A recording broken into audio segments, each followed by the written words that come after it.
Wednesday, December 11, 2024.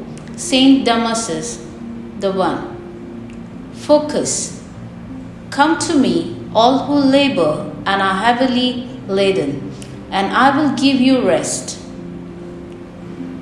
Come, just one word that draws the eye instantly to the statue of Jesus with wide open arms on the dome of St. Peter's, Bandra.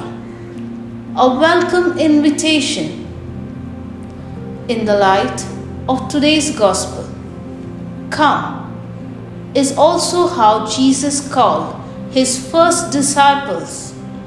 They listened, dropped their nets, and followed him. Jesus was revealing to them his plan beyond their imagination. And when they responded, they realized how blessed they were. Jesus promises us to rest too. Who does not need rest? Rest from the daily drudgery of traveling in overcrowded trains and buses. Rest after toiling from sunrise to sunset to provide for the family. Rest from sickness. Rest from emotional stress. There is also the fear of losing one's job.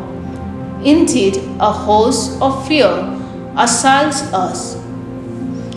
Jesus' invitation is balm for the soul. There are many who promise peace and rest. Thousands are drawn to them, even considering them cold men, until the day when they are unmasked and their subdued secrets exposed. Jesus, on the other hand, is the leader par excellence. The evidence of 2000 years is no small matter. Spending time in prayer with him, who is gentle and lovely in heart, is all we need to receive the promised rest. Fruit. When I am tired of life's many challenges, I will not seek rest elsewhere but at the Lord's